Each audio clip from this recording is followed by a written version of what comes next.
Welcome to all and good morning. Welcome to the session 2 of the mechatronics subject. So in the last class, we have discussed about introduction to mechatronics. So I told you the mechatronics is a multidisciplinary that involves the combination of mechanical engineering, computer engineering, control engineering, and electrical engineering. So by combining this, mechatronics system will work. And importance of mechatronics, and we have studied about system, measurement system. Following three elements are the important elements of the measurement system: sensor, signal conditioner, and display.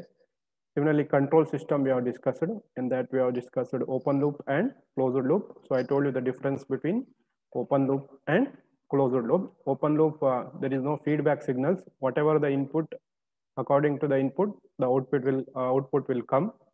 Similarly, in closed loop system, we have feedback signals. So it will change the output according to the, it will change the input according to the requirement of output by sending the feedback signal from the output. So next we have studied about the difference between open loop and closed loop system. So today we'll discuss about the basic elements of the closed loop system. So we have following basic elements: comparison element, control elements, correction element, process elements, measurement elements, or feedback device. So what is comparison element? So comparison element compares the output measured value with the required value or reference value and produces an error signals. Andre ಏನು comparison element ಅಂದ್ರೆ, so ಇದ್ರಲ್ಲಿ feedback signal ಇರೋದ್ರೆ ಏನಾಗುತ್ತೆ, ಈಗ ನಮಗೆ ಒಂದು requirement ಬೇಕಾಗಿದೆ. So for example, A C in a room, closed ರೂಮಲ್ಲಿ ನಾವು ಒಂದು ಎ ಸಿ ಆನ್ ಮಾಡಿದ್ದೀವಿ. ಅದಕ್ಕೆ ನಾವೀಗ temperature we have setted to 20 degree centigrade. So ನಮಗೆ we need a 20 degree centigrade in a room. So that is our output. Comparison element ಏನ್ ಮಾಡುತ್ತೆ, it compares the output value with the required reference value. Reference value ಎಷ್ಟಿಗೆ ನಮ್ದು 20 degree centigrade temperature. So produces an error. ಅಂದ್ರೆ ಈಗ ಅದು A C on ಮಾಡ್ಕೊಳ್ಳೆ ತಕ್ಷಣ ನಮ್ಗೆ ಈಗ ಒಂದು 35 ಡಿಗ್ರಿ ಟೆಂಪರೇಚರ್ ಇರುತ್ತೆ ಅಂತ ತಿಳ್ಕೊಳ್ಳಿ. ಆ ರೂಮಲ್ಲಿ 35 ಡಿಗ್ರಿ ಟೆಂಪರೇಚರ್ ಇದ್ರೆ ತಕ್ಷಣ 20 ಡಿಗ್ರಿ ಟೆಂಪರೇಚರ್ ಆಗಲ್ಲ. ಅದು ಅವಾಗ ಏನಾಗುತ್ತೆ, ಒಂದ್ಸತಿ ಔಟ್ಪುಟ್ ಬಂದಾಗ ಏನಾಗುತ್ತೆ, ಔಟ್ಪುಟ್ 35 ಡಿಗ್ರಿ ಇದ್ದಿದ್ದು ಅದನ್ನ ಮೆಜರ್ ಮಾಡುತ್ತೆ. ಇನ್ಪುಟ್ ನಾವು ಸ್ವಿಚ್ ಆನ್ ಮಾಡಿದಾಗ ಏನಾಗುತ್ತೆ, ಔಟ್ಪುಟ್ ಎ ಸಿ ಆನ್ ಆಗುತ್ತೆ, but immediately it will not come to 20 degree centigrade. So A C on ಮಾಡಿದಾಗ ಸಪೋಸ್ ಒಂದು ಈಗ ಔಟ್ಪುಟ್ 34 ಡಿಗ್ರಿ ಸೆಂಟಿಗ್ರೇಡ್ ಬರುತ್ತೆ. ಸೊ ಅದನ್ನ ಏನ್ ಮಾಡುತ್ತೆ, ಕಂಪ್ಯಾರಿಸನ್ ಎಲಿಮೆಂಟ್ ಕಂಪೇರ್ ಮಾಡುತ್ತೆ. ಕಂಪೇರ್ ಮಾಡಿದಾಗ ಏನಾಯ್ತು, ಈಗ 34 ಡಿಗ್ರಿ ಟೆಂಪರೇಚರ್ ಇದೆ ಅಂತ ತಿಳ್ಕೊಳ್ಳಿ ಔಟ್ಪುಟ್. ಸೊ ಕಂಪೇರ್ ಮಾಡುತ್ತೆ. ಹೇಗೆ, ರೆಫರೆನ್ಸ್ ವ್ಯಾಲ್ಯೂ ಎಷ್ಟಿರ್ಬೇಕಿತ್ತು ಅದಕ್ಕೆ 20 ಡಿಗ್ರಿ ರೆಫರೆನ್ಸ್ ನಮ್ಗೆ ಸೆಟ್ ಮಾಡಿರೋದು 20 ಡಿಗ್ರಿ ಸೆಂಟಿಗ್ರೇಡ್. ಅದೇ ರೆಫರೆನ್ಸ್ ವ್ಯಾಲ್ಯೂನ ಕಂಪೇರ್ ಮಾಡುತ್ತೆ. ಆಕ್ಚುಯಲ್ ಮೆಜರ್ಡ್ ವ್ಯಾಲ್ಯೂ ಎಷ್ಟು, ಈಗ 34 degree temperature, reference value is 20 degree centigrade. So error ಎಷ್ಟಾಗತ್ತೆ ಅವಾಗ, 30 minus 24, 34 minus 20, that is 14 degree centigrade is the error signal. The error signal may be positive or negative. Example, ಈಗ ನಾವು ತುಂಬಾ cold ಇದ್ದಾಗ ನಾವು heater use ಮಾಡ್ತೀವಿ. ಈಗ western countries ಅಲ್ಲಿ ಏನಾಗುತ್ತೆ, ವಿಂಟರ್ ಸೀಸನ್ ಅಲ್ಲಿ ತುಂಬಾ ಕೋಲ್ಡ್ ಇರುತ್ತೆ, ಅಂದ್ರೆ 10 ಡಿಗ್ರಿ 15 ಡಿಗ್ರಿ ಈ ತರ ಟೆಂಪರೇಚರ್. ಅವಾಗ ಅವ್ರು ಏನ್ ಮಾಡ್ತಾರೆ, ಹೀಟ್ ಮಾಡಕ್ಕೆ ಎ ಸಿನ ಯೂಸ್ ಮಾಡ್ತಾರೆ. ಅವಾಗ ಏನಾಗುತ್ತೆ, ಇಲ್ಲಿ ಮೈನಸ್ ಬರುತ್ತೆ. ಸೊ ಅವ್ರಿಗೆ ಏನಾಗುತ್ತೆ, ಸ್ಟಾರ್ಟಿಂಗ್ಗೆ ಔಟ್ಪುಟ್ ಈಗ 15 ಡಿಗ್ರಿ ಟೆಂಪರೇಚರ್ ಇಂದ ಒಂದು ರೂಮ್ ಇದ್ರೆ ಅದಕ್ಕೆ ಅವರು 25ಗೆ ಸೆಟ್ ಮಾಡಿದ್ರೆ ಈಗ ತಕ್ಷಣ ಏನಾಗುತ್ತೆ, 16 ಆಗ್ಬೋದು, ಟೆಂಪರೇಚರ್ ಜಾಸ್ತಿ ಆಗಿ 16 ಆಗ್ಬೋದು. ಅದು measured value is 16 and reference value is 25. ಅವಾಗ ಇದೇನಾಗುತ್ತೆ, -9 ಆಗುತ್ತೆ. ಏನು, error signal -9. According to the ಇದು positive or negative symbol, it will be positive error or negative error. It is about the comparison element. Control element ಅಂದ್ರೇನು, it decide what action being taken when it receives the error signal from comparison element. ಅಂದ್ರೆ ಏನು, ಮತ್ತೆ comparison element ಇಂದ ಇದು error ತಗೊಳುತ್ತೆ, ಅಂದ್ರೆ positive negative error. ಅಂದ್ರೆ ಏನ್ ಆಕ್ಷನ್ ತಗೋಬೇಕು, either it has to increase the ಟೆಂಪರೇಚರ್ನ ಇನ್ಕ್ರೀಸ್ ಮಾಡ್ಬೇಕಾ ಅಥವಾ ಟೆಂಪರೇಚರ್ನ ಕಡಿಮೆ ಮಾಡ್ಬೇಕು, ಡಿಕ್ರೀಸ್ ಮಾಡ್ಬೇಕಂತ ಅದು ಡಿಸಿಷನ್ ತಗೊಳುತ್ತೆ. That is control element. Next correction element ಏನ್ ಮಾಡುತ್ತೆ, ಆಕ್ಚುಯಲ್ ಕರೆಕ್ಷನ್ ಮಾಡುತ್ತೆ. ಅಂದ್ರೆ ಬೈ ಆಕ್ಚುಯೇಟಿಂಗ್ ದ ಆಕ್ಚುಯೇಟರ್, ಒಂದು ಆಕ್ಚುಯೇಟರ್ ಏನಾದ್ರು ಏನೋ ಇರುತ್ತೆ ಅಲ್ಲಿ ಫಿಸಿಕಲ್ ಥಿಂಗ್ಸ್. ಆ ಆಕ್ಚುಯೇಟರ್ನ ಏನ್ ಮಾಡುತ್ತೆ, ಅದನ್ನ ಆಕ್ಚುಯೇಟ್ ಮಾಡಿ ಅದು ಕರೆಕ್ಷನ್ ಎಲಿಮೆಂಟ್ ಏನ್ ಮಾಡುತ್ತೆ, ಕರೆಕ್ಷನ್ ಆಕ್ಷನ್ ತಗೊಳುತ್ತೆ. ಆಕ್ಚುಯಲ್ ಕರೆಕ್ಷನ್ ಆಕ್ಷನ್ ತಗೊಳ್ಳೋದೇ ಈ ಕರೆಕ್ಷನ್ ಎಲಿಮೆಂಟ್. ಏನ್ ಮಾಡುತ್ತೆ, ಒಂದು ಎಕ್ಸ್ಟ್ರಾ ಸ್ವಿಚ್ ಆನ್ ಮಾಡ್ಬೋದು, ಅದು ಆಕ್ಟಿವೇಟ್ ಆಗಿ ಆ ಸಿಗ್ನಲ್ ಬಂದಿರೋದ್ರಿಂದ. ಆ ಸ್ವಿಚ್ ಆನ್ ಇಂದ ಇನ್ನು ಈಗ ಹೀಟ್ ಮಾಡೋದಿದ್ರೆ ಇನ್ನೊಂದು ಫರ್ನೆನ್ಸ್ ತರ ಏನಾದ್ರು ಹೀಟ್ ಟೆಂಪರೇಚರ್ ಜಾಸ್ತಿ ಮಾಡೋದು ಯಾವ್ದಾದ್ರು ಸ್ವಿಚ್ ಆನ್ ಮಾಡ್ಬೋದು, ಅಥವಾ ಇನ್ನು ಟೆಂಪರೇಚರ್ ಕಡಿಮೆ ಮಾಡೋದ ಒಂದು ಸ್ವಿಚ್ ಆನ್ ಮಾಡಿ ಅದು ಕರೆಕ್ಷನ್ ಎಲಿಮೆಂಟ್ ಏನ್ ಮಾಡುತ್ತೆ, it will take the action.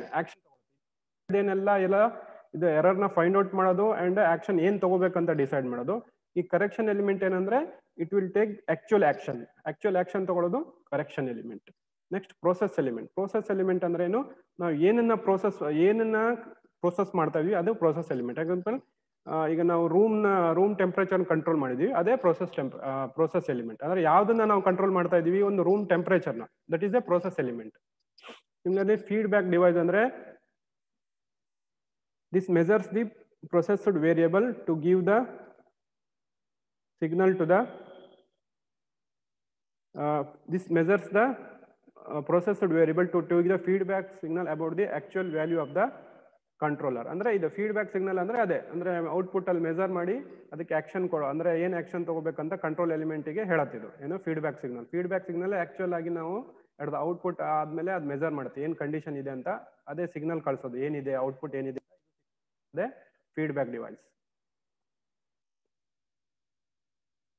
Next ಇದು ನೋಡಿ, ಇದು ಕಂಬೈಂಡ್ ಇದ್ದಾಗಲಿ ಎಲ್ಲ ಕಾಂಪೋನೆಂಟ್ಸ್ ಎಲಿಮೆಂಟ್ಸ್ ಏನೇನಿದೆ ಅಂತ ಇಲ್ಲಿ ತೋರಿಸಿದೆ. ಕಂಟ್ರೋಲ್ ವೇರಿಯಬಲ್ ಅಂದ್ರೆ ಏನು, ಯಾವ್ದನ್ನ ಕಂಟ್ರೋಲ್ ಮಾಡ್ತಿದೀವಿ ನಾವು, ರೂಮ್ ಟೆಂಪರೇಚರ್. ರೆಫರೆನ್ಸ್ ವ್ಯಾಲ್ಯೂ ಅಂದ್ರೆ ರಿಕ್ವೈರ್ಡ್ ರೂಮ್ ಟೆಂಪರೇಚರ್, ಅಂದ್ರೆ ನಾವೀಗ 20 ಡಿಗ್ರಿ ಸೆಂಟಿಗ್ರೇಡ್ ಅಂತ ಹೇಳಿದೆ, ಅದು ರೆಫರೆನ್ಸ್ ವ್ಯಾಲ್ಯೂ. ಕಂಪ್ಯಾರಿಸನ್ ಎಲಿಮೆಂಟ್ ಅಂದ್ರೆ A person compares the measured value with required temperature. ಅಂದ್ರೆ ಈಗ 35 ಬಂತು ಸ್ಟಾರ್ಟಿಂಗು, ಅದನ್ನ ರಿಕ್ವೈರ್ಡ್ ಟೆಂಪರೇಚರ್ ಎಷ್ಟು 20 ಇತ್ತು, ಅದು ಕಂಪೇರ್ ಮಾಡ್ತು 15 ಡಿಗ್ರಿ ಡಿಫ್ರೆನ್ಸ್ ಇದೆ, ಅದು comparison element. Next error signal ಅಂದ್ರೆ ಅದೇ ಎರರ್ ಏನಿದೆ, ಈಗ 15 ಡಿಗ್ರಿ ಸೆಂಟಿಗ್ರೇಡ್ ಎರರ್ ಇದೆ, ಅದು ಎರರ್ ಸಿಗ್ನಲ್ ಎಷ್ಟು ಅಂತ ತೋರಿಸುತ್ತೆ. ನೆಕ್ಸ್ಟ್ ಕಂಟ್ರೋಲ್ ಯೂನಿಟ್, ಪರ್ಸನ್ ಅಂದ್ರೆ ಯಾರು ಕಂಟ್ರೋಲ್ ಮಾಡ್ತಾನೆ, ಅದು ಒಂದು ಪರ್ಸನ್ ಕಂಟ್ರೋಲ್ ಮಾಡ್ತಾನೆ, ರೂಮ್ ಟೆಂಪರೇಚರ್ ಅವನಿಗೆ ಬೇಕಿರೋದು, so control unit. Correction element ಅಂದ್ರೆ switch on the fire. Process unit heating by fire. Measuring device thermometer, ಅಂದ್ರೆ ಟೆಂಪರೇಚರ್ ಮೆಜರ್ ಮಾಡಕ್ಕೆ ಥರ್ಮೋಮೀಟರ್ ಡಿಜಿಟಲ್ ಇರ್ಬೋದು ಅಥವಾ ಏನೋ ಇರ್ಬೋದು ಒಳಗಡೆ, ಅದಿರುತ್ತೆ. So that is measuring device. Next comes to the sensors and transducer. So sensors and transducer ಅಂದ್ರೆ ಏನು, first sensor. The sensor is an element which produces signal corresponding to the quantity being measured. Example, an electric resistance temperature element which senses the temperature into an equivalent change in the resistance as output signal. Sensor andre idondu element device that produces corresponding signals to the quantity being measured. ಅಂದ್ರೆ ಏನು, ಅದು ಒಂದು sensor ಏನ್ ಮಾಡುತ್ತೆ, ಅದು sense ಮಾಡುತ್ತೆ and according to the input, ಅಂದ್ರೆ ಏನ್ ಸೆನ್ಸ್ ಮಾಡಿದೆ ಅದ್ರದ್ದು ವ್ಯಾಲ್ಯೂ ಮೇಲೆ ಅದು ಔಟ್ಪುಟ್ ನ ಸಿಗ್ನಲ್ ನ ಪ್ರೊಡ್ಯೂಸ್ ಮಾಡುತ್ತೆ. ಅಂದ್ರೆ ಎಲ್ಲಾ ಸಿಗ್ನಲಿಗೂ ಸೇಮ್ ಔಟ್ಪುಟ್ ಅನ್ನ ಪ್ರೊಡ್ಯೂಸ್ ಮಾಡಲ್ಲ ಅದು. ಫಾರ್ ಎಕ್ಸಾಂಪಲ್, ಈಗ ನಾವು ಬಯೋಮೆಟ್ರಿಕ್ ಏನ್ ಮಾಡ್ತೀವಿ, ನಾವು ಫಿಂಗರ್ ಇಡ್ತೀವಿ, ಅದೊಂದು ಫಿಂಗರ್ ನ ಇಟ್ಟುವಾಗ ಅದು ಸೆನ್ಸ್ ಮಾಡುತ್ತೆ, ನಮ್ಮ ಫಿಂಗರ್ ನ ಸೆನ್ಸ್ ಮಾಡುತ್ತೆ. ಅದ್ರಲ್ಲಿ ನೀವು ಎಷ್ಟೇ ನೀವು ಪ್ರೆಷರ್ ಹಾಕಿದ್ರು ಅದ್ರದ್ದು ಕೆಲಸ ಏನೋ ಓನ್ಲಿ ಅಟೆಂಡೆನ್ಸ್ ತಗೊಳ್ಳೋದು, ಅಂದ್ರೆ ಪ್ರೆಸೆಂಟ್ ಇದೆ, ನಮ್ ತಪ್ಪಿದೆ ಪ್ರೆಸೆಂಟ್ ಇದೆ, ಅದು ಜಸ್ಟ್ ಸೆನ್ಸ್ ಮಾಡುತ್ತೆ ಅಷ್ಟೇ. ಬಟ್ ಇದು ಸೆನ್ಸರ್, ಈ ಸೆನ್ಸರ್ ಏನಂದ್ರೆ ಈಗ ನಾವು ಜಾಸ್ತಿ ಪ್ರೆಷರ್ ಹಾಕಿದ್ರೆ ಅಲ್ಲಿ ಜಾಸ್ತಿ ಫೋರ್ಸ್ ಬೀಳ್ತು ನಮ್ ಪ್ರೆಷರ್ ಅದು ಕೈ ಮೇಲೆ, ಸೊ ಅದ್ರ ಅಕಾರ್ಡಿಂಗ್ ಟುಲಿ ಔಟ್ಪುಟ್ ನ ಪ್ರೊಡ್ಯೂಸ್ ಮಾಡುತ್ತೆ. ಅಂದ್ರೆ ಸೇಮ್ ಇರಲ್ಲ, ಅಂದ್ರೆ ಯಾವ ತರ ಇನ್ಪುಟ್ ಇದೆ ಅದ್ರ ಕಡಿಮೆ ಇದೆಯಾ ಹೆಚ್ಚಿದೆಯಾ ಅದ್ರ ರೆಫರೆನ್ಸ್ ಮೇಲೆ ಅದು ಇದನ್ನ ಔಟ್ಪುಟ್ ನ ಸಿಗ್ನಲ್ ನ ಜನರೇಟ್ ಮಾಡುತ್ತೆ. ಎಲ್ಲದಕ್ಕೂ ಸೇಮ್ ಔಟ್ಪುಟ್ ನ ಇದು ಮಾಡಲ್ಲ, ಅಂದ್ರೆ ಔಟ್ಪುಟ್ ನ ಪ್ರೊಡ್ಯೂಸ್ ಮಾಡಲ್ಲ. ಹೇಗೆ ಪ್ರೊಡ್ಯೂಸ್ ಮಾಡುತ್ತೆ ಔಟ್ಪುಟ್, ಹೇಗೆ ಇನ್ಪುಟ್ ಇದೆ, ಯಾವ ತರ ಇನ್ಪುಟ್ ಇದೆ, ಅಂದ್ರೆ ಇನ್ಪುಟ್ ಫೋರ್ಸ್ ಕಡಿಮೆ ಇದೆ, ಇನ್ಪುಟ್ ಫೋರ್ಸ್ ಜಾಸ್ತಿ ಇದೆ, ಅಕಾರ್ಡಿಂಗ್ ಇನ್ಪುಟ್ ಯಾವ ತರ ಇದೆ ಆ ಕಂಡೀಷನ್ ಮೇಲೆ ಔಟ್ಪುಟ್ ನ ಅದು ಪ್ರೊಡ್ಯೂಸ್ ಮಾಡುತ್ತೆ. ಸೊ ನೆಕ್ಸ್ಟ್ ಟ್ರಾನ್ಸ್ಡ್ಯೂಸರ್ ಅಂದ್ರೆ ಏನು, it is an element which subjected to some physical change experience a related change. Example strain. Transducer ಅಂದ್ರೆ ಏನು, ವೆನೆವರ್ ಇದು ಒಂದು ಎಲಿಮೆಂಟ್, ಅದ್ರ ಮೇಲೆ ಏನಾದ್ರು ಫಿಸಿಕಲ್ ಚೇಂಜ್ ಆದ್ರೆ ಅದು according to that physical change it will produce the signal. ಅಂದ್ರೆ ಏನೀಗ ಸ್ಟ್ರೈನ್ ಗೇಜ್ ಅಲ್ಲಿ ಏನಾಗುತ್ತೆ, ಸ್ಟ್ರೈನ್ ಗೇಜು ಅದ್ರ ಮೇಲೆ ನಾವು ಏನಾದ್ರು ಪ್ರೆಷರ್ ಹಾಕಿದಾಗ ಏನಾಗುತ್ತೆ, ಅದರದ್ದು ಈಗ ಏರಿಯಾ ಅಥವಾ ಲೆಂತ್ ಚೇಂಜ್ ಆಯ್ತು, ಲೆಂತ್ ಚೇಂಜ್ ಆದಾಗ ಏನಾಗುತ್ತೆ ಅದ್ರದ್ದು ಸ್ಟ್ರೈನ್ ಚೇಂಜ್ ಆಗುತ್ತೆ. ಗೊತ್ತಲ್ಲ ನಿಮಗೆ, change in length or original ಅಂತ. ಅದೇ ತರ ಇದು ಟ್ರಾನ್ಸ್ಡ್ಯೂಸರ್ ಅಂದ್ರೆ ಏನೋ ಅದರ ಮೇಲೆ ಫಿಸಿಕಲ್ ಏನಾದ್ರು ಚೇಂಜ್ ಅಪ್ಲೈ ಆದ್ರೆ, ಫಿಸಿಕಲ್ ಅಪ್ಲೈ ಅಥವಾ ಪ್ರೆಸರ್ ಏನಾದ್ರು ಬಿದ್ರೆ ಅದು according to the signal produce ಮಾಡೋದು, ಅದು transducer. So here some pictures of some sensors and transducer you can see here. Here color sensor, gas sensor, LDP light sensor, rain sensor, IR sensor, humidity sensor, gyroscope, soil moisture sensor. So these are some sensors. Okay. Next, the classification of sensor, we have temperature sensor, proximity sensor, accelerometer sensor, pressure sensor, light sensor, ultrasonic sensor, smoke alcohol sensor, touch sensor, color sensor, humidity sensor, tilt sensor, follow sensor. ಈ gas ಅಥವಾ alcohol sensor ನೀವು traffic police ಹತ್ರ ನೋಡಿರ್ಬೋದು, ಅವರು ಒಂದು device ಇಟ್ಕೊಂಡಿರ್ತಾರೆ. ಅಂದ್ರೆ alcohol ನ ಸೆನ್ಸ್ ಮಾಡಿ ಅದು ಔಟ್ಪುಟ್ ನ ಪ್ರೊಡ್ಯೂಸ್ ಮಾಡುತ್ತೆ. ಎಷ್ಟು ತಗೊಂಡಿದ್ದಾರೆ ಅಂದ್ರೆ ನಾನು ಹೇಳಿದೆ ಈಗ, it is produces output according to the input. ಅವ್ರು ಎಷ್ಟು ಕುಡ್ದಿದ್ದಾರೆ ಅಂತಾನು ಅದು ತೋರಿಸುತ್ತೆ. ಅದು ಆಕ್ಚುಯಲ್ ಸೆನ್ಸರ್. ಅಂದ್ರೆ ಸೇಮ್ ಸೆನ್ಸರ್. ಅಂದ್ರೆ ಅವರು ಏನು ಜಸ್ಟ್ ಕುಡ್ದಿದಾರ ಇಲ್ಲ, ಓನ್ಲಿ ಡ್ರಿಂಕ್ ಅಂಡ್ ಡ್ರೈವ್ ಅಂತ ಬರೀ ಡ್ರಿಂಕ್ ಅಂತ ತೋರಿಸಲ್ಲ, ಎಷ್ಟು ಕ್ವಾಂಟಿಟಿ ಕುಡ್ದಿದ್ದಾರೆ ಅದನ್ನು ಅದು ನೀಟಾಗಿ ತೋರಿಸೋದು. ಹೇಳಿದೆ ಅದು ಸೆನ್ಸರ್ ಅಂದ್ರೇನು, it will produce the output according to the condition of the input. Input ಯಾವ ತರ ಕಂಡೀಷನ್ ಇದೆ, ಕಡಿಮೆ ಇದ್ರೆ ಕಡಿಮೆ ತೋರಿಸುತ್ತೆ, ಜಾಸ್ತಿ ಇದ್ರೆ ಜಾಸ್ತಿ ತೋರಿಸುತ್ತೆ. ಜಸ್ಟ್ ಔಟ್ಪುಟ್ ಪ್ರೊಡ್ಯೂಸ್ ಮಾಡಲ್ಲ ಇದು. Next, classification of transducer, we have analog transducer and digital transducer. ಅದರಲ್ಲಿ ತುಂಬಾ ಟೈಪ್ಸ್ ಬರುತ್ತೆ, ಇದನ್ನ ನೀವು ಸ್ವಲ್ಪ ನೋಡಬೇಕು.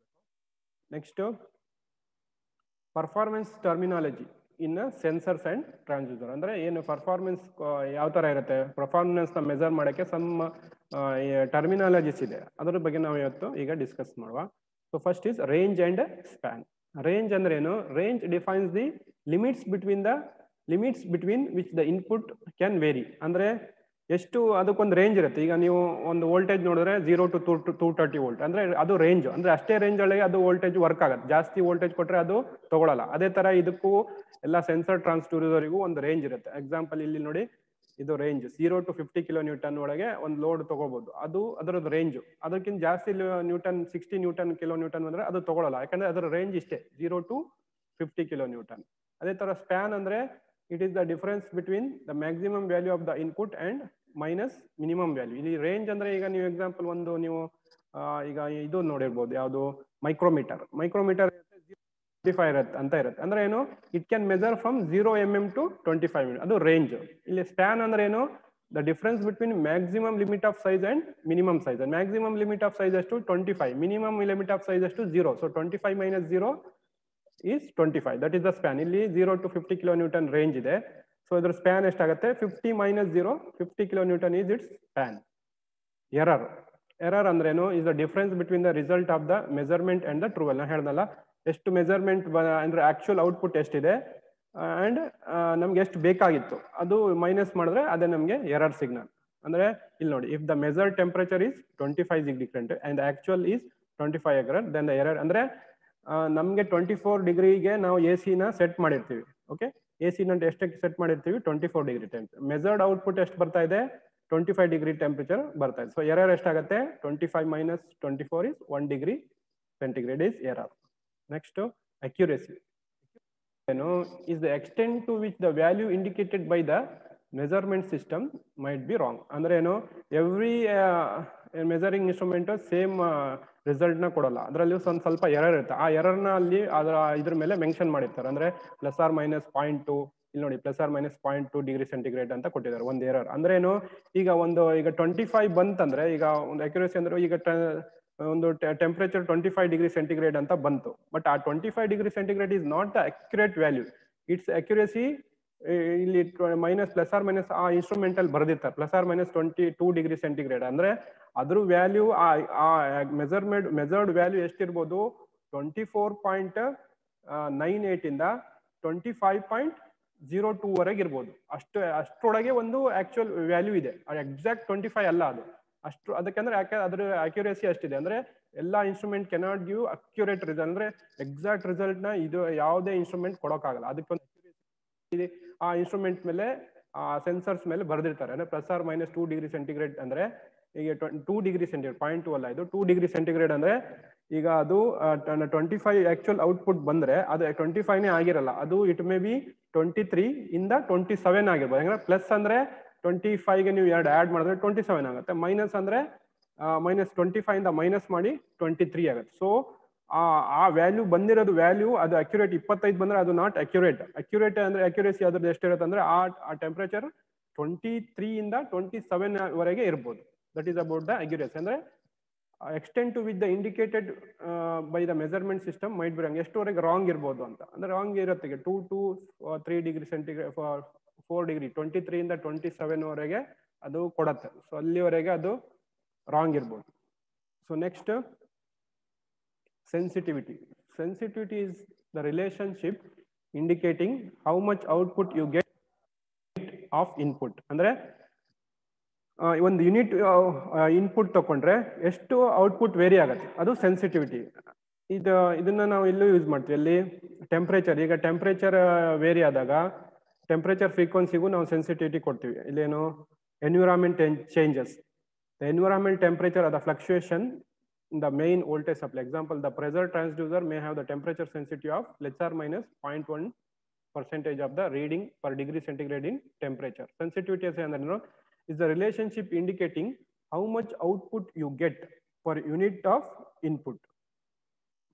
Andre input output relationship, how much output you get ಅಂದ್ರೆ ಔಟ್ಪುಟ್ ಎಷ್ಟು ಬರುತ್ತೆ ಒಂದು ಪರ್ ಯೂನಿಟ್ ಇನ್ಪುಟ್, ಅಂದ್ರೆ ಪರ್ ಯೂನಿಟ್ ಇನ್ಪುಟ್ಗೆ ಎಷ್ಟು ಔಟ್ಪುಟ್ ಚೇಂಜ್ ಆಗುತ್ತೆ.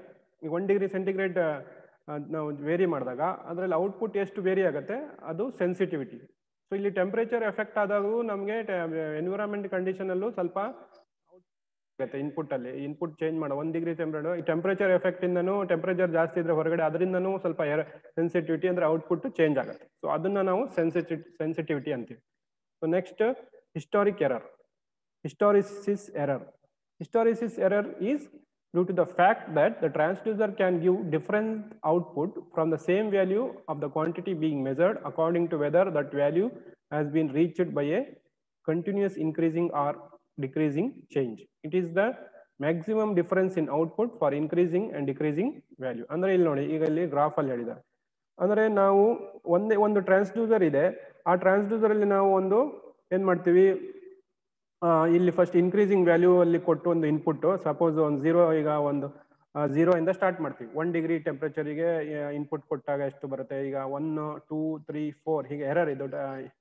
ಇದು ಏನಿದು, ಇದು ಟ್ರಯಲ್ಸ್ ಅಲ್ಲಿ ನಾವೇನು ಈಗ ಫಸ್ಟ್ 1 ಕೊಡ್ತೀವಿ, 2 ಕೊಡ್ತೀವಿ, 4 ಕೊಡ್ತೀವಿ. 4 ಕೊಟ್ಟಾಗ ಇಲ್ಲಿ ನೋಡಿ ಈ ಗ್ರಾಫ್ ಬಂತು. ಈಗ ಇನ್ಕ್ರೀಸ್ ಮಾಡಿದಾಗ ಈ ಗ್ರಾಫ್ ಇಲ್ಲಿ ಔಟ್ಪುಟ್ ಈ ತರ ಬಂತು. ಅದೇ ತರ ನಾವೇನ್ ಮಾಡ್ತೀವಿ, ಸೇಮ್ ಟ್ರಾನ್ಸ್ಡ್ಯೂಸರ್ ಅಲ್ಲಿ ನಾವೀಗ ರಿವರ್ಸ್ ಡಿಗ್ರಿಯಲ್ಲಿ ರಿವರ್ಸ್ ಆರ್ಡರ್ ಅಲ್ಲಿ ಟ್ರಯಲ್ ಮಾಡ್ತೀವಿ. ಅಂದ್ರೆ ಈಗ ನಾವು 1 2 3 4 ಟ್ರಯಲ್ ಮಾಡಿದ್ವಿ, ಅದೇ ಸೇಮ್ ವ್ಯಾಲ್ಯೂಸಿಗೆ ಇಲ್ಲಿ 4 ಇಂದ ಸ್ಟಾರ್ಟ್ ಮಾಡ್ತೀವಿ. ಈಗ ಇದೇನು ಇನ್ಕ್ರೀಸಿಂಗ್ ಆಯ್ತು, 1 2 3 4 ಇಸ್ ಇನ್ಕ್ರೀಸಿಂಗ್. ಈಗ ಇಲ್ಲಿ ಏನ್ ಮಾಡ್ತೀವಿ ನಾವು, ರಿವರ್ಸ್ ಬರ್ತೀವಿ. ಈಗ 4 ಇಂದ ಫಸ್ಟ್ ಸ್ಟಾರ್ಟ್ ಮಾಡ್ತೀವಿ, ಆಮೇಲೆ 3 2 1 ಅಂತ ಬರ್ತೀವಿ. ಅಂದ್ರೆ ಟ್ರಯಲ್ಸ್ ಇದು. ಈಗ ಸೇಮ್ ವ್ಯಾಲ್ಯೂ ಅಂದ್ರೆ ಇಲ್ಲೂ 4 ಇಲ್ಲೂ 4, ಇಲ್ಲಿ 3 ಇಲ್ಲಿ 3, ಬಟ್ ವ್ಯಾಲ್ಯೂಸ್ ಚೇಂಜ್ ಆಗುತ್ತೆ. ಇಲ್ಲಿ ನೋಡಿ, ಈಗ ನಾವು ಹೀಗೆ ಡಿಕ್ರೀಸಿಂಗ್ ಮಾಡಿದಾಗ ಇದು ಗ್ರಾಫ್ ಈ ತರ ಬಂತು. ಇನ್ಕ್ರೀಸಿಂಗ್ ಮಾಡಿದಾಗ ಏನಾಯ್ತು, ಇಲ್ಲಿ ಟ್ರಯಲ್ ಮಾಡಿದಾಗ ಇಲ್ಲಿ ಅಂದ್ರೆ ಸೇಮ್ ವ್ಯಾಲ್ಯೂಸ್. ಅಂದ್ರೆ ಈಗ ಸಪೋಸ್ 0, ಇಲ್ಲಿ 25 50 100, ಈಗ 4 ಟ್ರಯಲ್ ತಗೊಂಡ್ವಿ ಅಂತ ತಿಳ್ಕೊಂಡ್ವಿ. 0 1 ತಗೊಂಡ್ವಿ, ನೆಕ್ಸ್ಟ್ 25 1 ತಗೊಂಡ್ವಿ, ನೆಕ್ಸ್ಟ್ 50 1 ತಗೊಂಡ್ವಿ, ನೆಕ್ಸ್ಟ್ 100 ಇಲ್ಲಿದೆ ಅಂತ ತಿಳ್ಕೊಳ್ಳಿ. ಈ ತರ ಗ್ರಾಫ್ ಬಂತು. ಇನ್ಪುಟ್ ವರ್ಸಸ್ ಔಟ್ಪುಟ್ಗೆ ಈ ತರ ಗ್ರಾಫ್ ಬಂತು. ಅದೇ ತರ ಈಗ ಡಿಕ್ರೀಸ್ ಮಾಡ್ಕೊಂಡು ಹೋಗ್ತೀವಿ. ಫಸ್ಟ್ 100, ನೆಕ್ಸ್ಟ್ 50 ತಗೊಳ್ತೀವಿ, ನೆಕ್ಸ್ಟ್ 25ಗೆ, ನೆಕ್ಸ್ಟ್ 0. ಅವಾಗ ಗ್ರಾಫ್ ಹೀಗೆ ಬಂತು. ಇಲ್ಲಿ ನೋಡಿ, ಈಗ ಇದು ಏನು, ಇದ್ರ ಮಧ್ಯೆ ಸೇಮ್, ಈಗ ಸೇಮ್ ಇನ್ಪುಟ್, ಇದೇನು ಎರಡು ಇನ್ಪುಟ್ ಸೇಮ್, ಬಟ್ ನಾವು ಹೇಗೆ ಇದು ಮಾಡಿದ್ವಿ ಅಂದ್ರೆ ಟ್ರಯಲ್ ಹೇಗೆ ಕೊಟ್ವಿ, ಒಂದು ಇನ್ಕ್ರೀಸಿಂಗ್ ವ್ಯಾಲ್ಯೂ ಅಲ್ಲಿ ಕೊಟ್ವಿ, ಒಂದು ಡಿಕ್ರೀಸಿಂಗ್ ವ್ಯಾಲ್ಯೂ ಅಲ್ಲಿ ಕೊಟ್ವಿ. ಬಟ್ ಇಲ್ಲಿ ಔಟ್ಪುಟ್ ನೋಡಿದ್ರೆ ನೋಡಿ, ಇದು ಈ ತರ ಇದೆ ಔಟ್ಪುಟ್ ಅಲ್ಲಿ, ಇದು ಡಿಕ್ರೀಸಿಂಗ್ ಮಾಡಿದಾಗ ಈ ತರ ಇದೆ. ಇದ್ರ ಮಧ್ಯೆ ಎರಡು ಸೇಮ್ ಇನ್ಪುಟ್ಗೆ ಎರರ್ ನೋಡಿ, ಇಷ್ಟು ಎರರ್ ಇದೆ. ಇದಕ್ಕೆ ಹಿಸ್ಟಾರಿಸಿಸ್ ಎರರ್ ಅಂತೀವಿ. ಗೊತ್ತಾಯ್ತಲ್ಲ. ನೆಕ್ಸ್ಟ್ ನಾನ್ ಲೀನಿಯರಿಟಿ ಎರರ್. ನಾನ್ ಲೀನಿಯರಿಟಿ ಅಂದ್ರೆ ಎರರ್ ಅಂದ್ರೇನು, ನಾವು ಇನ್ಪುಟ್ ನ ಔಟ್ಪುಟ್ ನ ಒಂದು ಸ್ಟ್ರೈಟ್ ಲೈನ್ ಅಂತ ಅಸ್ಯೂಮ್ ಮಾಡ್ಕೊಂಡಿರ್ತೀವಿ. ಇನ್ಪುಟ್ ವರ್ಸಸ್ ಔಟ್ಪುಟ್ ಗೆ ಒಂದು ಸ್ಟ್ರೈಟ್ ಲೈನ್ ಈ ತರ ಅಂತ ಅಸ್ಯೂಮ್ ಮಾಡ್ಕೊಳ್ಬೇಕು ನಾವು. ಅಸ್ಯೂಮ್ ಮಾಡ್ಕೊಂಡು ಆಕ್ಚುಯಲ್ ಮೆಜರ್ ಮಾಡಿದಾಗ ಇಲ್ಲಿ ಗ್ರಾಫ್ ಹೀಗೆ ಬಂತು, ಅಥವಾ ಹೀಗೂ ಬರ್ಬೋದು. ಅದಂದ್ರೆ how much it is varies from the straight line, that is called as non linearity. ಇದು ಮೇಲೂ ಹೋಗ್ಬೋದು ಅಥವಾ ಕೆಳಗೂ ಹೋಗ್ಬೋದು. ಅಂದ್ರೆ ಇನ್ಪುಟ್ ಅಂಡ್ ಔಟ್ಪುಟ್ ನ ಒಂದು ಸ್ಟ್ರೈಟ್ ಲೈನ್ ಅಂತ ನಾವು ಅಸ್ಯೂಮ್ ಮಾಡ್ಕೊಂಡು, ನೆಕ್ಸ್ಟ್ ಆಕ್ಚುಯಲ್ ಆಗಿ ಮೆಜರ್ ಮಾಡಿದಾಗ ಏನ್ ಗ್ರಾಫ್ ಬರುತ್ತೆ ಅದಕ್ಕೂ ಮತ್ತೆ ಆ ಸ್ಟ್ರೈಟ್ ಲೈನಿಗೆ ಇರೋ difference we can say it non linearity error.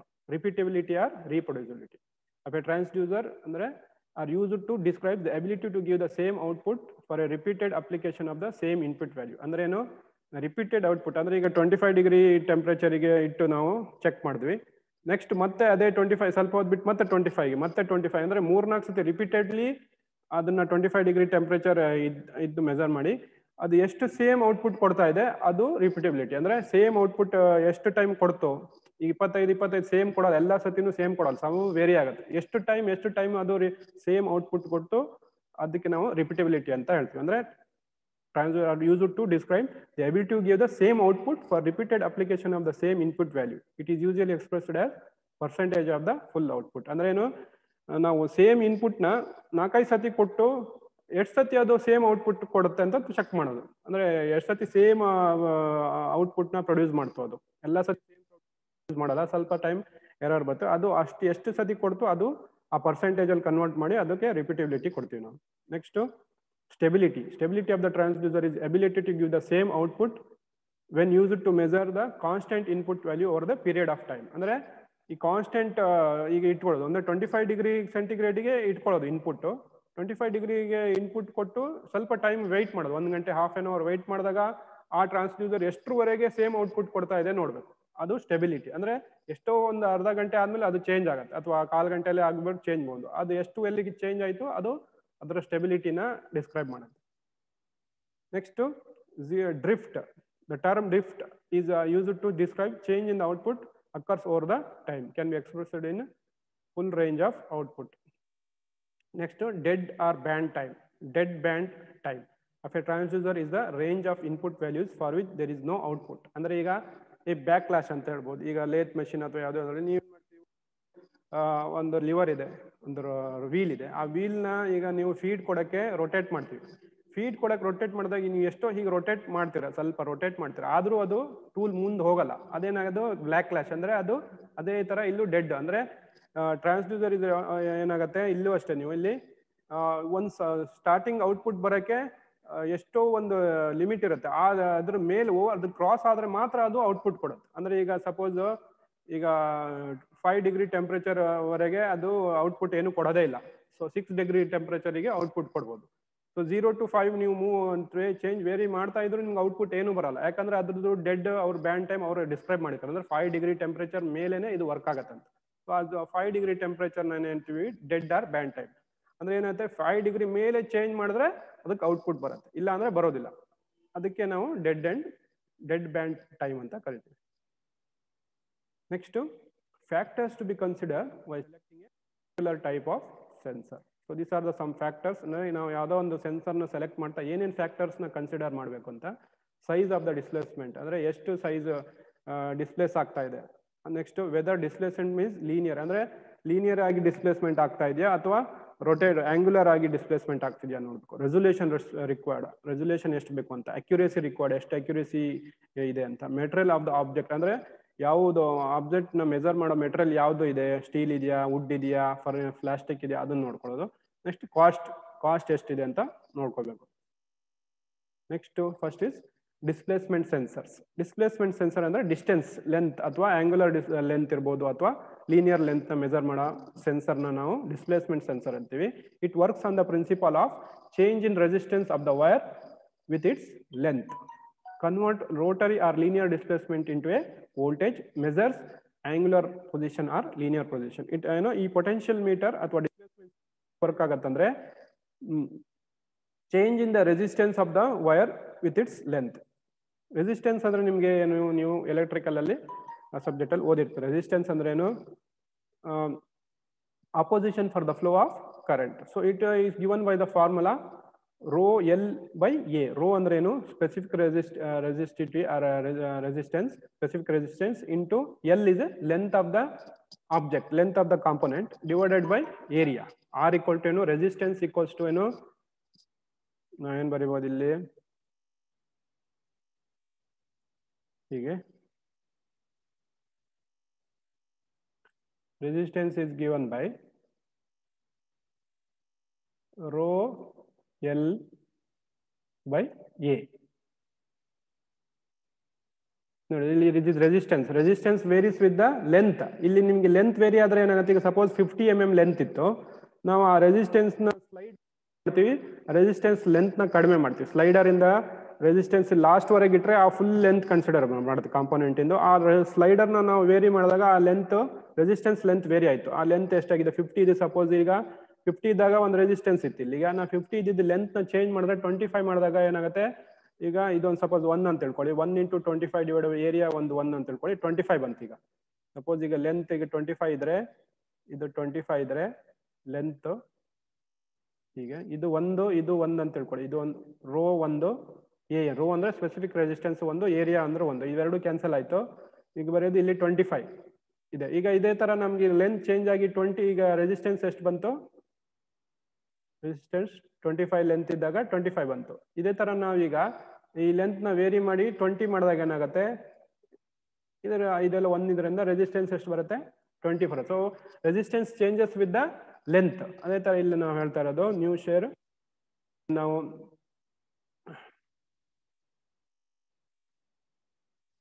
potentiometer works on the principle of change in resistance with its length. ಅಂದ್ರೆ ರೆಸಿಸ್ಟೆನ್ಸ್ ಚೇಂಜ್ ಆಗುತ್ತೆ with when its length changes. So ಇಲ್ಲಿ ನಾವು ಈ ಸ್ಲೈಡರ್ ಇದರಲ್ಲಿ ಡಿಸ್ಪ್ಲೇಸ್ಮೆಂಟ್ ಸೆಂಟರ್ ಏನಿರುತ್ತೆ, ಇಲ್ಲಿ slider ಇರುತ್ತೆ, ಈ ತರ ನಾಬ್ ಇರುತ್ತೆ. ಅದನ್ನ ಈಗ ರೊಟೇಟ್ ಮಾಡಿದಾಗ ಏನಾಗುತ್ತೆ, ಅದು ಲೀನಿಯರ್ ಆಂಗ್ಯುಲರ್ಲಿ ಅದನ್ನ ಏನು ಮಾಡುತ್ತೆ, ಅದ್ರದ್ದು ರೆಸಿಸ್ಟೆನ್ಸ್ ನ ಕಡಿಮೆ ಮಾಡುತ್ತೆ. ಅದ್ರ ಲೆಂತ್ ಕಡಿಮೆ ಮಾಡಿ ಏನು ಮಾಡುತ್ತೆ, ಅದ್ರದ್ದು ರೆಸಿಸ್ಟೆನ್ಸ್ ನ ಕಡಿಮೆ ಮಾಡುತ್ತೆ. ಆ ರೆಸಿಸ್ಟೆನ್ಸ್ ಕಡಿಮೆ ಆದಾಗ ಏನಾಗುತ್ತೆ, ಅದು it is converted into voltage change. ಆ resistance change will be converted into voltage change, ಅಂದ್ರೆ ಔಟ್ಪುಟ್ ವೋಲ್ಟೇಜ್ ನ ಚೇಂಜ್ ಮಾಡುತ್ತೆ. measures the angular position with linear position. Next is first one is potentiometer sensor.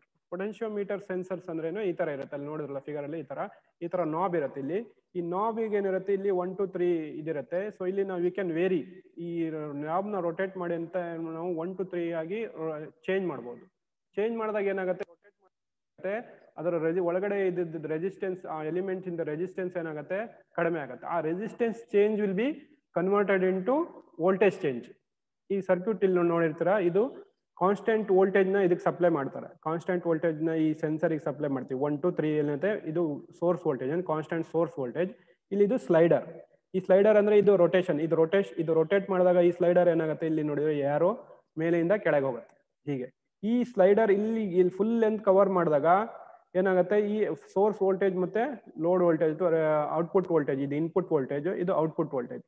ಈ slider ಇಲ್ಲಿ full length cover ಮಾಡಿದಾಗ ಏನಾಗುತ್ತೆ, ಈ source voltage ಮತ್ತೆ load voltage same ಇರುತ್ತೆ. ಈ ಸ್ಲೈಡರ್ ಏನಾಗುತ್ತೆ, ಇಲ್ಲಿ ಕೆಳಗಡೆ ಬಂದಾಗ ಏನಾಗುತ್ತೆ, ಇಷ್ಟಕ್ಕೆ ಮಾತ್ರ ಇದು ರೆಸಿಸ್ಟೆನ್ಸ್ ಕನ್ಸಿಡರ್ ಮಾಡುತ್ತೆ. ಈ ಎಸ್ ಟಿ ಎಲಿಮೆಂಟ್ ಇಂದ ಮಾತ್ರ ರೆಸಿಸ್ಟೆನ್ಸ್ ಕಡಿಮೆ ಮಾಡಿದಾಗ ಏನಾಗುತ್ತೆ, ಲೆಂತ್ ಕಡಿಮೆ ಆಯ್ತು. ಈಗ ಇಷ್ಟುವರೆಗೆ ಮಾತ್ರ ತಗೊಳ್ತೀವಿ ಮೆಟೀರಿಯಲ್ ನ, ಇಷ್ಟುವರೆಗೆ ಮಾತ್ರ ತಗೊಳ್ತಾ, ಈಗ ಲೆಂತ್ ಕಡಿಮೆ ಆಯ್ತು. ಲೆಂತ್ ಆಫ್ ದ ಕಾಂಪೋನೆಂಟ್ ಕಡಿಮೆ ಆದಾಗ ಏನಾಗುತ್ತೆ, ರೆಸಿಸ್ಟೆನ್ಸ್ ಕಡಿಮೆ ಆಗುತ್ತೆ. ಈ ಇಲ್ಲಿ ರೆಸಿಸ್ಟೆನ್ಸ್ ಲೋಡು ಕಡಿಮೆ ಆಗುತ್ತೆ, ಇಲ್ಲಿ ಔಟ್ಪುಟ್ ವೋಲ್ಟೇಜ್ ಕಡಿಮೆ ಆಗುತ್ತೆ. ಸೊ ಇದೇ ತರ ಇದು ಮೇಲೆ ಕೆಳಗೆ ಸ್ಲೈಡ್ ಮಾಡಿದಾಗ ಇಲ್ಲಿ ಅಕಾರ್ಡಿಂಗ್ ಟು ದಿಸ್ ಮೂವ್ಮೆಂಟ್ ಇಲ್ಲಿ ವೋಲ್ಟೇಜ್ ಚೇಂಜ್ ಆಗುತ್ತೆ. ಸೊ ಹೀಗೆ ಇದು ಸೆನ್ಸ್ ಮಾಡುತ್ತೆ.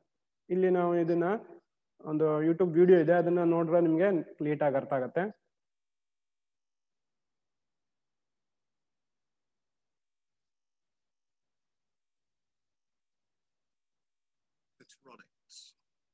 Let us see working principle of potentiometers. The potentiometer is one of the most commonly used devices for measuring the displacement of the body. The potentiometer is ನೋಡಿ, ಇದು Rotary potential metre, ಇದು linear potential metre. Linear ಅಲ್ಲಿ ಹೀಗೆ straight line ಬರುತ್ತೆ, rotor ಅಲ್ಲಿ ನೀವು ಈ ತರ ರೊಟೇಟ್ ಮಾಡಬೇಕು ನಾಬ್ ಇಟ್ಕೊಂಡು. ಇದು ರೊಟೇಟ್ ಮಾಡಿದಾಗ ಅದರದ್ದು ಆ ಕಾಂಪೋನೆಂಟ್ ಇಂದ ರೆಸಿಸ್ಟೆನ್ಸ್ ಚೇಂಜ್ ಆಗುತ್ತೆ. ಅಕಾರ್ಡಿಂಗ್ ಟು ರೆಸಿಸ್ಟೆನ್ಸ್ ಅದರ ಔಟ್ಪುಟ್ ವೋಲ್ಟೇಜ್ ಚೇಂಜ್ ಆಗುತ್ತೆ. Linear displacement to the voltage. The resistance of the wire is directly proportional to the length of the wire. Thus, as the length of the wire changes, the resistance of the wire also changes. Potentiometer available as a rotary and linear potentiometer that can be used to measure angular position and linear position respectively. Potentiometer construction. Potentiometers consist of a resistive element.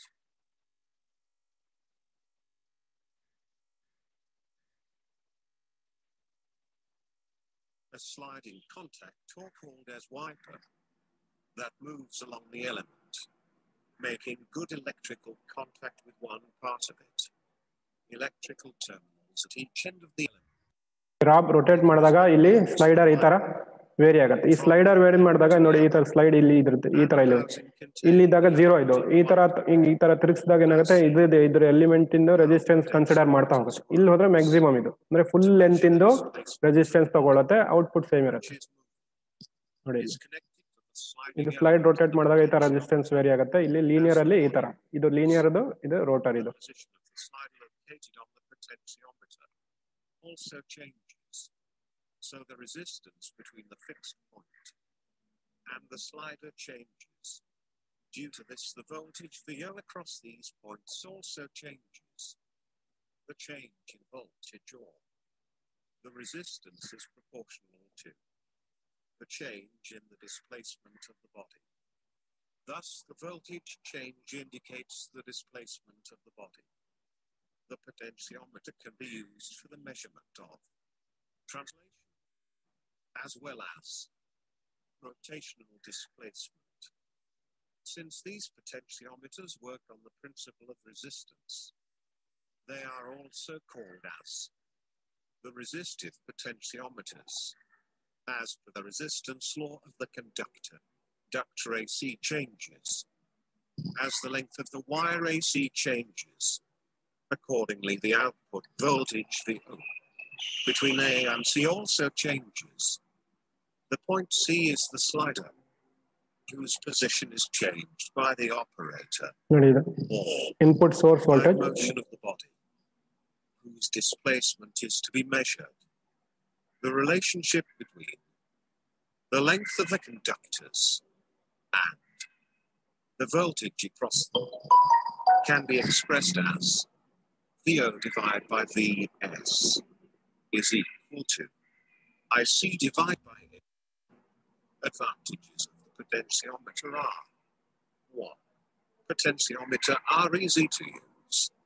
2. They have low cost. 3. High amplitude output. 4. Easily available. 5. Can be used for measuring even large displacements. Disadvantages of potentiometer are: since the wiper is sliding across the resistive element, there is a possibility of friction and wear. Hence, the number of operating cycles are limited. Thank you for listening carefully.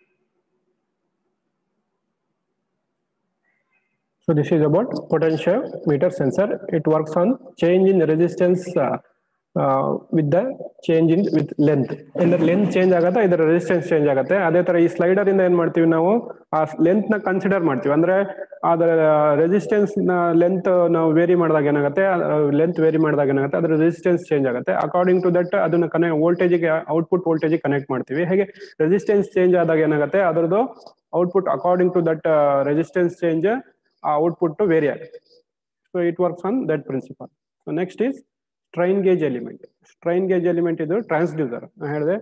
When a flexible element is bent or deformed as a result of forces being applied by a contact point being displaced, then the electrical resistance mounted on the element are strained, and so as to give the resistance change, which can be monitored. The change in the resistance is thus measured of the displacement deformation of the flexible element. ಇಲ್ಲಿ ನೋಡಿ, ಇಲ್ಲಿ ಇದು ಏನಿದು, ಇದೊಂದು cantilever beam. ಈ cantilever beam ಅಲ್ಲಿ ನೋಡಿ, ಇದು ಇಲ್ಲಿ ಸ್ಟ್ರೈನ್ ಗೇಜ್ ಇದೆ. ಇಲ್ಲಿ 2 ಸ್ಟ್ರೈನ್ ಗೇಜ್ ಇಟ್ಟಿದ್ದಾರೆ ನೋಡಿದ್ರ. ಇಲ್ಲಿ ಏನಾಗುತ್ತೆ, ಇಲ್ಲಿ ಲೋಡ್ ಅಪ್ಲೈ ಮಾಡಿದಾಗ cantilever beam applying load at the end of the beam. ಇಲ್ಲಿ ಏನಾಗುತ್ತೆ, ಇಲ್ಲಿ ಲೋಡ್ ಅಪ್ಲೈ ಮಾಡಿದಾಗ ಈ ಬೀಮ್ ಏನಾಗುತ್ತೆ, ಬೆಂಡ್ ಆಗುತ್ತೆ. ಈಗ ಈ ಬೆಂಡ್ ಆದಾಗ ಇಲ್ಲಿ ಏನಾಗುತ್ತೆ, ಈ ಸ್ಟ್ರೈನ್ ಗೇಜು ಈಗ ಇಲ್ಲಿ ಇದಿತ್ತು, ಸ್ಟ್ರೈನ್ ಗೇಜ್ ಇಷ್ಟಕ್ಕಿತ್ತು. ಈ ಲೆಂತ್ ಜಾಸ್ತಿ ಆದಾಗ ಅಂದ್ರೆ ಈ ಸ್ಟ್ರೈನ್ ಗೇಜ್ ಇದು ಲೆಂತ್ ಜಾಸ್ತಿ ಆಗುತ್ತೆ. ಆ ಲೆಂತ್ ಜಾಸ್ತಿ ಆದಾಗ ಏನಾಗುತ್ತೆ, ಈ ಸ್ಟ್ರೈನ್ ಗೇಜ್ ಅಲ್ಲಿ ಸ್ಟ್ರೈನ್ ಪ್ರೊಡ್ಯೂಸ್ ಆಗುತ್ತೆ. ಹೇಗೆ ಸ್ಟ್ರೈನ್ ಪ್ರೊಡ್ಯೂಸ್ ಆಗುತ್ತೆ ನಿಮ್ಗೆ ಗೊತ್ತು, change in length or original ಅಂತ. ಈಗ ಇಲ್ಲಿ ವಿತ್ ನೋ ಲೋಡ್ ಏನಿತ್ತು, ಇದು ಸ್ಟ್ರೈಟ್ ಇತ್ತು, ಎಷ್ಟೋ ಒಂದು 5 mm 5 mm ಇದೆ ಅಂತ ಸಪೋಸ್ ತಿಳ್ಕೊಳ್ಳಿ. 5 ಇದು ಫ್ಲೆಕ್ಸಿಬಲ್ ಎಲಿಮೆಂಟ್, ವೆರಿ ಫ್ಲೆಕ್ಸಿಬಲ್, ಅಂದ್ರೆ ಸ್ವಲ್ಪ ಇದು ಮಾಡಿದ್ರು ಮೂವ್ಮೆಂಟ್ ಆದ್ರೂ ಅದು ಫ್ಲೆಕ್ಸ್ ಆಗಿ ಅದ್ರದ್ದು ಡಿಸ್ಪ್ಲೇಸ್ಮೆಂಟ್ ಚೇಂಜ್ ಆಗುತ್ತೆ. ಇಲ್ಲಿ ಏನಾಗುತ್ತೆ, ಈಗ ಸಪೋಸ್ ಒಂದು 5 mm ಲೆಂತ್ ಇದೆ ಅಂತ, ಇಲ್ಲಿ ಲೋಡ್ ಅಪ್ಲೈ ಮಾಡಿದಾಗ ಏನಾಯ್ತು, ಇದು ಬೆಂಡ್ ಆಯ್ತು, ಈ ಬೀಮ್ ಬೆಂಡ್ ಆಗುತ್ತೆ. ಈ ಬೀಮ್ ಬೆಂಡ್ ಆಗೋದಾಗ ಇದಕ್ಕೆ ಅಟ್ಯಾಚ್ ಆಗಿ ಸ್ಟ್ರೈನ್ ಗೇಜ್ ಇಂದು ಲೆಂತ್ 5 mm ಇದ್ದು 6 mm ಆಗ್ಬೋದು. ಅವಾಗ ಏನಾಯ್ತು, ಚೇಂಜ್ ಇನ್ ಲೆಂತ್ ಎಷ್ಟಾಯ್ತು, 1 mm divided by original length ಎಷ್ಟು 5 mm, 1 divided by 5 strain produce ಆಯ್ತು. ಆ ಸ್ಟ್ರೈನ್ ಅದು ಮಾನಿಟರ್ ಮೆಜರ್ ಮಾಡಿಕೊಂಡು ಅದನ್ನ ಕರೆಸ್ಪಾಂಡಿಂಗ್ ಏನು ಔಟ್ಪುಟ್ ಆಗಿ ಚೇಂಜ್ ಮಾಡ್ಕೊಳುತ್ತೆ. ಅದು ಅಬೌಟ್ ಸ್ಟ್ರೈನ್ ಗೇಜ್. ಇದೇ ತರ ಇಲ್ಲಿ ನೋಡಿ, ಇದೊಂದು ಸರ್ಕ್ಯುಲರ್ ಪಾರ್ಟ್ ಇದೆ, ಬೀಮ್ ಟ್ಯೂಬ್ ತರ ಇದೆ. ಇಲ್ಲಿ ಲೋಡ್ ಅಪ್ಲೈ ಮಾಡಿದಾಗ ಏನಾಗುತ್ತೆ, ಇಲ್ಲಿ ನೋಡಿ, ಇಲ್ಲಿ ಸ್ಟ್ರೈನ್ ಗೇಜ್ ಹಾಕಿದ್ದಾರೆ. ಈ ಲೋಡ್ ಅಪ್ಲೈ ಮಾಡಿದಾಗ ಏನಾಗುತ್ತೆ, ಇಲ್ಲಿ ಈ ಸ್ಟ್ರೈನ್ ಗೇಜ್ ಇದು ಡಿಸ್ಪ್ಲೇಸ್ಮೆಂಟ್ ಆಗಿ ಏನಾಗುತ್ತೆ, ಈ ಸ್ಟ್ರೈನ್ ಗೇಜ್ ಅಲ್ಲಿ ಸ್ಟ್ರೈನ್ ಪ್ರೊಡ್ಯೂಸ್ ಆಗುತ್ತೆ. ಆ ಸ್ಟ್ರೈನ್ ಗೇಜ್ ನ ಅದನ್ನ ಔಟ್ಪುಟ್ ಆಗಿ ಕನ್ವರ್ಟ್ ಮಾಡ್ತಾರೆ, ಅಂದ್ರೆ ಕರೆಸ್ಪಾಂಡಿಂಗ್ ಔಟ್ಪುಟ್ ಆಗಿ ಕನ್ವರ್ಟ್ ಮಾಡಿ ಅದದ್ದು ಡಿಸ್ಪ್ಲೇ ಮಾಡ್ತಾರೆ. ಸೊ ಈ ತರ ಇಲ್ಲೂ ಅಷ್ಟೇ ನೋಡಿ, ಈ ತರ ಇಲ್ಲಿ ಲೋಡ್ ಅಪ್ಲೈ ಮಾಡಿದಾಗ ಈ ಸ್ಟ್ರೈನ್ ಗೇಜ್ ಅಲ್ಲಿ ಸ್ಟ್ರೈನ್ ವೇರಿ ಆಯ್ತು ನೋಡಿ. ಇಲ್ಲಿ ಈ ತರ ಈ ಸ್ಟ್ರೈನ್ ಗೇಜ್ ನೋಡಿ, ಈ ತರ ಚಿಕ್ಕದಿರುತ್ತೆ, ಈ ತರ ಫ್ಲೆಕ್ಸಿಬಲ್ ಎಲಿಮೆಂಟ್. ಅದು ಅದ್ರ ಮೇಲೆ ಪ್ರೆಸರ್ ಇಲ್ಲಿ ನೋಡಿ, ಇಲ್ಲೊಂದಿದೆ ಸ್ಟ್ರೈನ್ ಗೇಜ್. ಇದ್ರ ಮೇಲೆ ಏನಾದ್ರು ಫೋರ್ಸ್ ಅಪ್ಲೈ ಮಾಡಿದಾಗ ಏನಾಗುತ್ತೆ, ಅದ್ರ ಡೈಮೆನ್ಷನ್ ಚೇಂಜ್ ಆಗುತ್ತೆ. ಆ ಡೈಮೆನ್ಷನ್ ಚೇಂಜ್ ಆಗುತ್ತೆ, ಅಲ್ಲಿ ಸ್ಟ್ರೈನ್ ಪ್ರೊಡ್ಯೂಸ್ ಆಗುತ್ತೆ. ಅಂದ್ರೆ ಒಂದು ಒರಿಜಿನಲ್ ಡೈಮೆನ್ಷನ್ ಇತ್ತು, ಆ ಲೋಡ್ ಅಲ್ಲಿ ಪ್ರೆಸರ್ ಬಿದ್ದಾಗ ಏನಾಯ್ತು, ಲೋಡ್ ಬಿದ್ದಾಗ ಅದು ಡೈಮೆನ್ಷನ್ ಚೇಂಜ್ ಮಾಡಿ ಡಿಸ್ಪ್ಲೇಸ್ ಆಗುತ್ತೆ. ಆ ಡಿಸ್ಪ್ಲೇಸ್ಮೆಂಟ್ ನ ಮಾನಿಟರ್ ಮಾಡಿ ಎಷ್ಟು ಡಿಸ್ಪ್ಲೇಸ್ಮೆಂಟ್ ಆಯ್ತು ಓವರ್ ಒರಿಜಿನಲ್ ಡೈಮೆನ್ಷನ್ ಮೆಜರ್ ಮಾಡಿದಾಗ ಅಲ್ಲಿ ಸ್ಟ್ರೈನ್ ಬರುತ್ತೆ. ಆ ಸ್ಟ್ರೈನ್ ಮೆಜರ್ ಮಾಡಿದ್ದು ಕರೆಸ್ಪಾಂಡಿಂಗ್ ಆಗಿ ಯಾವ ತರ ನಮ್ಗೆ ಔಟ್ಪುಟ್ ಬೇಕೋ ಅದಕ್ಕೆ ಕನ್ವರ್ಟ್ ಆಗಿ ಅದು ಡಿಸ್ಪ್ಲೇ ತೋರಿಸುತ್ತೆ. So this is about a strain gauge element. So up to this session, we'll finish this session. Up to this thing, we'll finish this session. Thank you. If you have any doubt, please let me ask. Okay. Thank you.